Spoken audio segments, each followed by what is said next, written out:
What's up, ugly ass niggas? This your boy J Miles, and now I'm back with another video.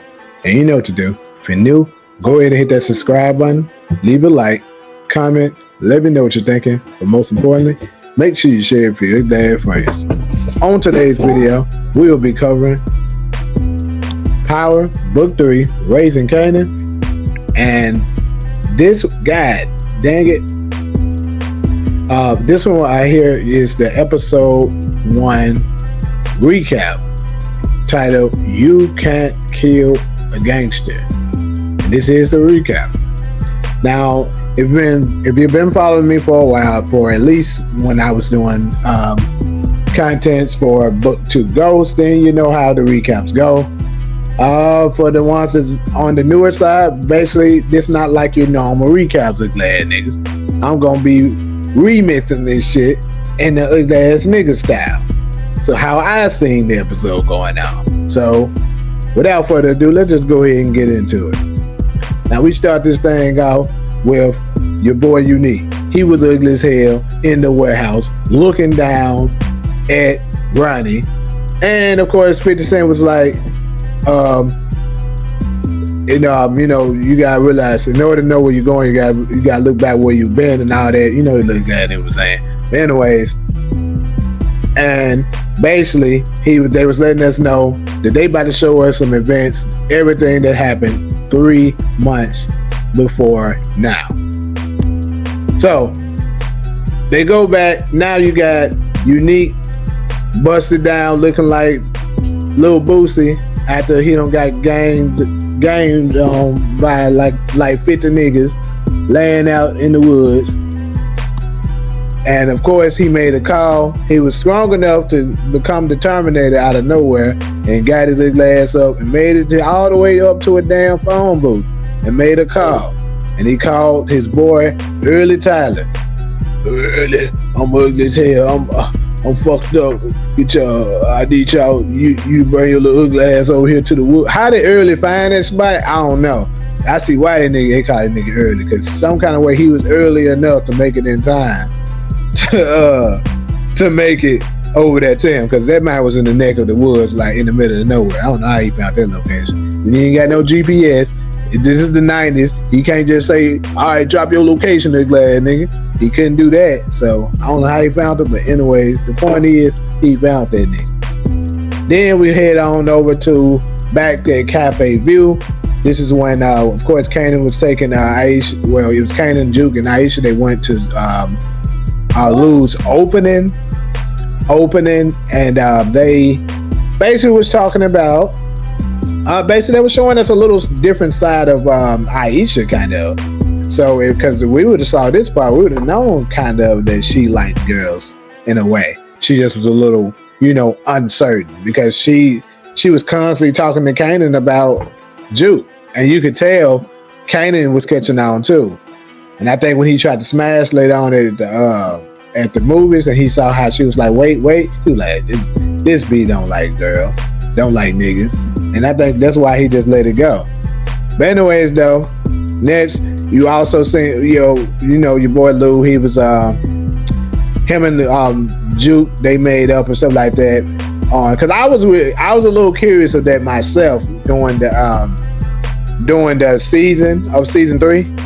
I was like, dang, so Juke didn't have nothing to say to Lou about him just missing her audition. But hey, they did address that. They just didn't show it to us.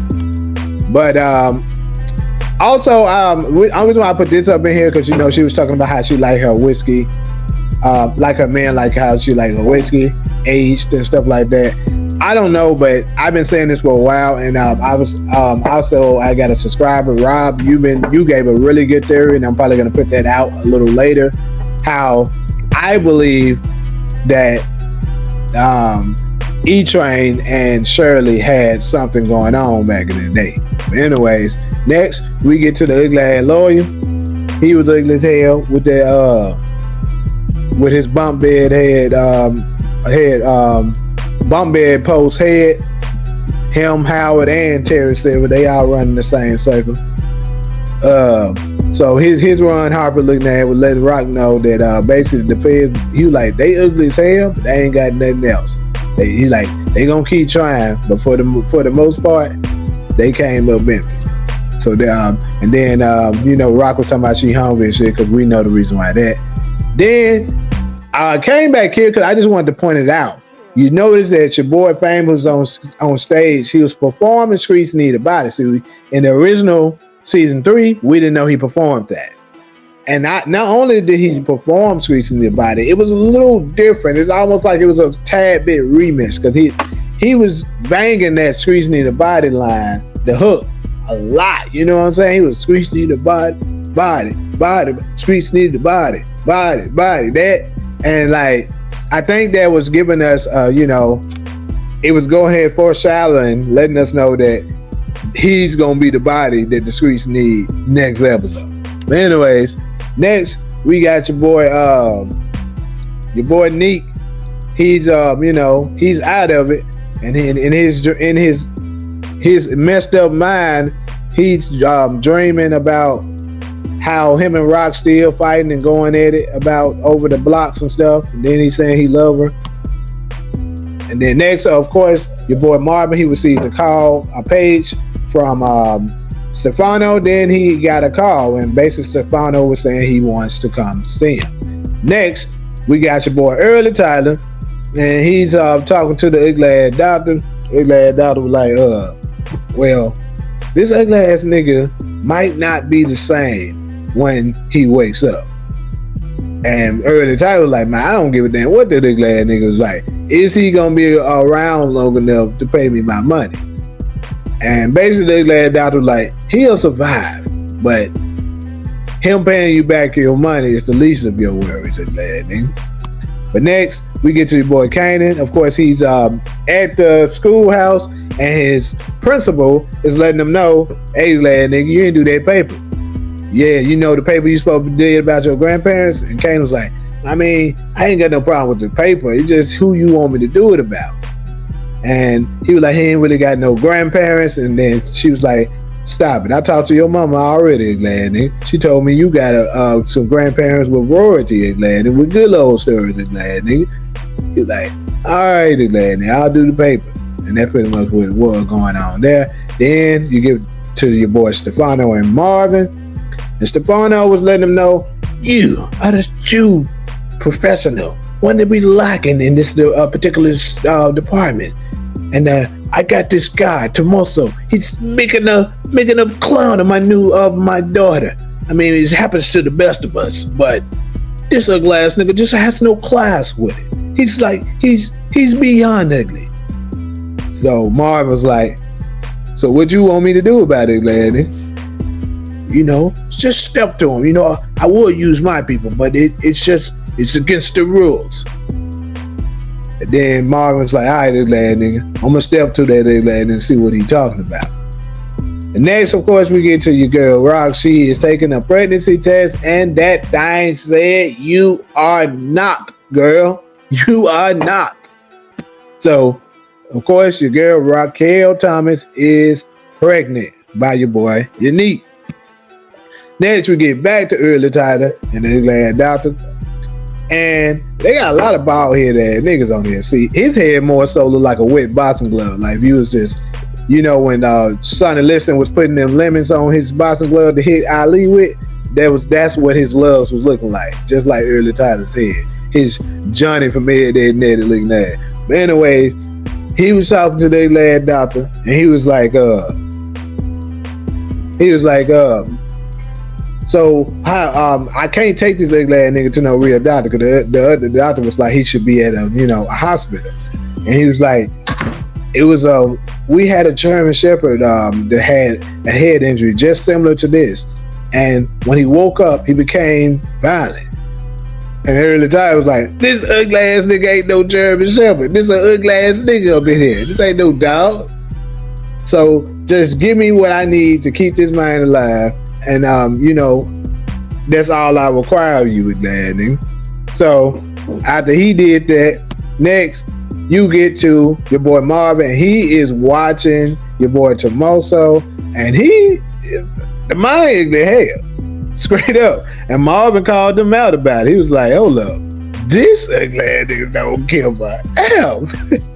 Like the man let her in. He was a gentleman for a slight second, opened the door for her, and then the man put her head down, said, "Give me some head, B." Next, we get to your boy Kanan, and he's talking to your boy Malcolm Howard about his side of the family, because he was like, I need to write this paper on some grandparents. Tell me about your side. You know they my grandparents. And then not even thinking about you and the Howard them not even supposed to be public knowledge. So if you write the paper on his side of the family, folks gonna put 2 and 2 together, and they gonna find out you a cop's child. He should have known that himself. I don't know how his little dad thought they would work. But anyways, next we get to your girl, Grandma Joyce. And now, finally, Kanan decided, okay, let me just go to Grandma Joyce and get the information I need. And pretty much, she let him know that, your grandfather, E-Train, was an amazing guy. He did a lot of things. He didn't like her, yada, yada, yada. A bunch of shit really don't matter. Next, we get back to your boy, Ugly Unique, a.k.a. Ugly Breeze. And he came in, ugly hell, hurt, talking to Early Tyler. Yo, ugly nigga, pass me the keys of one of them rides. And Early was like, where you think your ugly ass going? I gotta let Vanessa and Jerome know I'm still alive. He like, the doctor said you need to stay your little ugly ass in bed, because you still in the danger zone. And he tried to keep on doing what he doing. Of course, we all know his little ass fell down. And next, we get back to your boy Tomoso. He think he cool. I might be saying this little ass nigga name wrong. If I am, oh well, this ass nigga. But anyways, Tomoso is what his name is right now. Tomoso, whatever. His name could be Tomato if I like it. Anyways, Marvin tried to approach him, but of course he had a couple of other glad niggas with him. So he decided to just ask him, for direction. Was he in some city? I forgot the city he said. And then it was like not even close. Did some racial slurs. And Marvin's like, oh, my bad, you glad niggas. And he was on his way. Next, you get back to your boy Early Tyler. He's cracking jokes on your boy on your boy Unique. Called him my elephant man. He said, look at this elephant man, look at that nigga finally eating solid foods. And Unique was telling them that he wanted to go out and settle the score with Ronnie. But he was like, look glad nigga, you invisible now. That's a superpower. Don't give it away. Hold on to that, so that you can have the element of surprise on your side, which obviously is the smarter move. So Unique went ahead and listened to him. Was like, all right, glad nigga, you might be on to something, right? So after that, next we get to your girl Rock. She's at the hospital, at the clinic, preparing for an abortion, because of course now that she think your boy the Unique is gone, there's no point of keeping the baby, because he's not going to have his father anyways. And the fact that she's like, I don't want to have another child. She don't have the energy for it or whatever. Then she had your girl Juke come and pick her up from it. She told him everything, and she actually expressed to her that she was actually in love with him, which was a shocker to Juke. Next, you got your boy Kanan. He went and had a conversation with Marvin, and Marvin was like, man, that man was ugly hell. He was trying to get information about his granddad, but Marvin was just letting him know, like, man, ugly hell. Pretty much all he had to say at the beginning was he was ugly as hell. Then Kanan was like, damn, anything else about this ugly ass nigga beside him being ugly as hell? And he was like, yeah, he wasn't always ugly. I love that ugly ass nigga. He was like, him leaving on us like that, and me loving him so much is why it hurt so bad. Like, he was talking about his boxing history, how he taught him this and that. and how he was amazed watching his father, put down other men and stuff like that, and yada yada yada. So he gave him a nice little story at the end. Next, you got your boy Unique. He is watching some kind of show on the TV, some old school show that I don't know what the hell it is. But anyway, he was here watching the TV. Then early Tyler came in, because keep in mind, Unique told him prior to this to go and see what kind of noise everybody was talking about on the streets. And then early Tyler came back, let him know that Rock was pretty much over everything. She took his work, and that Kanan was now running with Ronnie. So that infuriated Neek, because he now felt betrayed. He thought Rock was letting him build up her organization just so she can set him up by having Ronnie viciously attack him and take him out while she take the work from him. He even sounded like Ronnie on this scene too, if y'all really pay attention. He was like, he took all my work, just like Ronnie. Work was all Ronnie ever talked about. But anyways, next we'll get to your boy Kanan and Lou. Now Lou was telling his side of the story, letting them know that he seen they dad as different from everybody else. He was saying he was a creator. He could do anything with his hands, and of course, he was good at playing the horn. And he was saying that he gave up.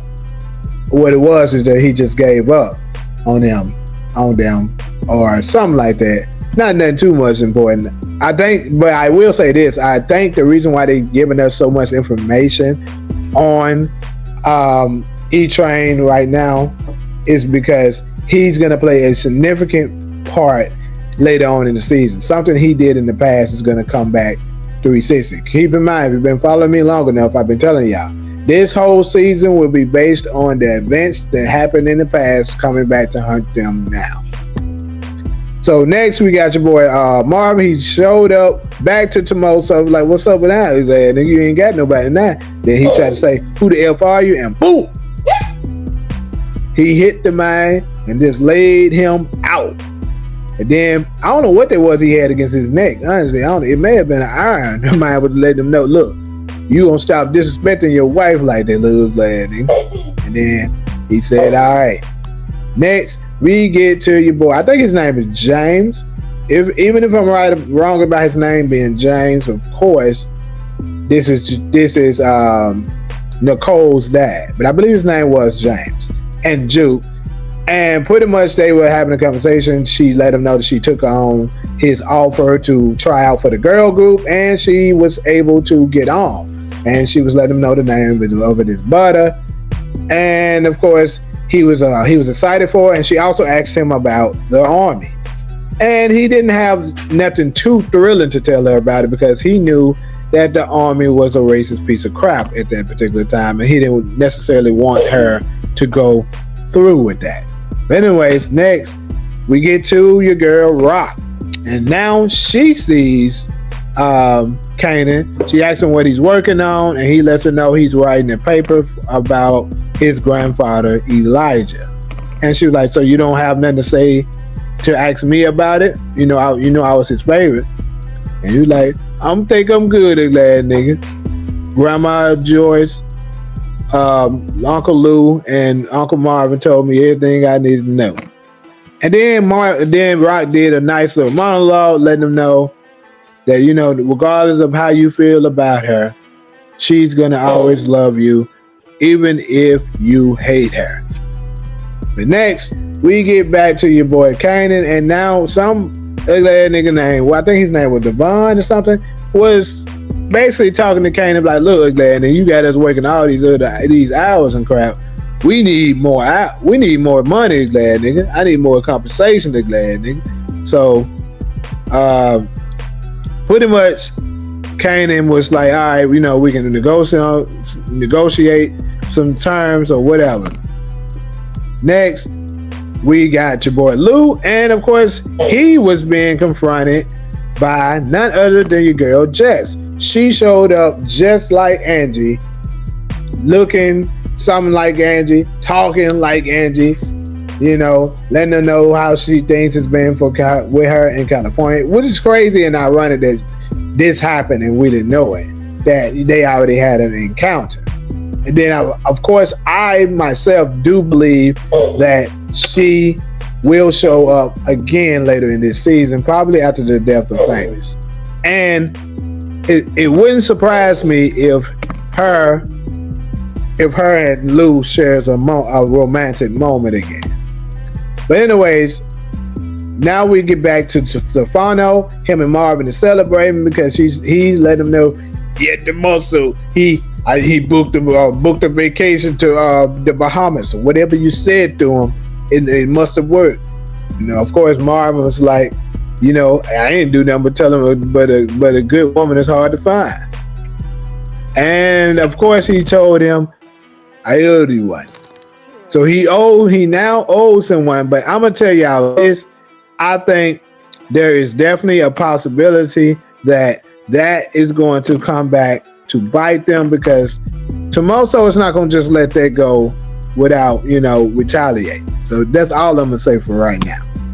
Next, of course, we get to Marvin, and Kanan, and he is at the hospital because he found out that his grandma fainted, and she needed him to help assist her with getting a ride to go back home.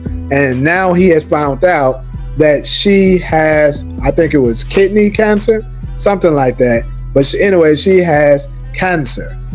So obviously, I think she was on my death predictions for this season anyway, but looks like she's not going to be taken out physically. It's going to be some kind of, natural cause that's going to take her out. But either way, I can almost guarantee you, your girl Joyce Thomas will meet her in this season. But next, another scene that was very, revealing is that, of course, after the incident that he had with Jessica, Lou went and got drunk out of his mind, and he it seems like anytime he has confrontation with someone or something that really hurts him because he once really loved it or something like that, or it really hurt him, he drinks a lot. But anyways, he was attempting to drive while he was pissed drunk, and Shirley was like, no, ugly ass nigga, you not getting in that car. Get your little ass back up in this club.